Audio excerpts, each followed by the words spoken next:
చిటికెలో తర్వానిని ఎలా ప్రిపేర్ చేసుకోవచ్చో చూపిస్తానండి. ముందుగా ఒక మట్టి కుండను గానీ, పింగాణీ కుండను గానీ తీసుకొని ఇలా పసుపు రాసి బొట్లు పెట్టుకోవాలి. గంజి, తర్వాని, కొంచెం వేడి నీళ్ళు తీసుకోవాలి. అన్నం వార్చుకున్న గంజిని మొదటగా కుండలో పోసేసుకోవాలి. తర్వాత వేడి నీళ్ళు వేసుకోవాలి. వేడి నీళ్ళు అంటే మరీ వేడిగా అవసరం లేదు. జస్ట్ ఇలా వేడయ్యావా లేవా అన్నట్టుండే వేడి నీటిని పోసుకోవాలి. తర్వాత ఎక్కడి నుంచైనా మనం తెచ్చిపెట్టుకున్న తర్వాన్ని అందులో వేసేసుకుంటే అంతే సింపుల్గా అయిపోతుంది. లేదు తర్వాని మనకి అందుబాటులో లేదు అనుకున్నప్పుడు రాళ్ళ ఉప్పుని కొంచెం తీసుకుని వేసుకోవాలి. చాలా సింపుల్ అండి. దాంతోపాటుగా కొంచెం సోడిపిండి వేసుకోవాలి.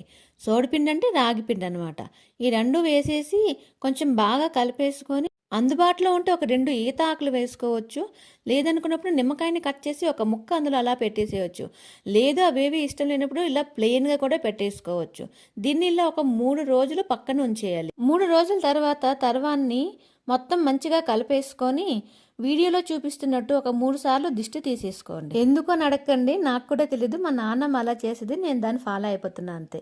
వీక్లీ వన్స్ అయినా ఆ తర్వాన్ల కుండలో తర్వాన్ని తీస్తూ ఉండాలి. మళ్ళీ ఫ్రెష్గా గంజి నీళ్లు పోస్తూ ఉండాలి. ఇలా అయితే చాలా ఫ్రెష్గా ఉంటుంది.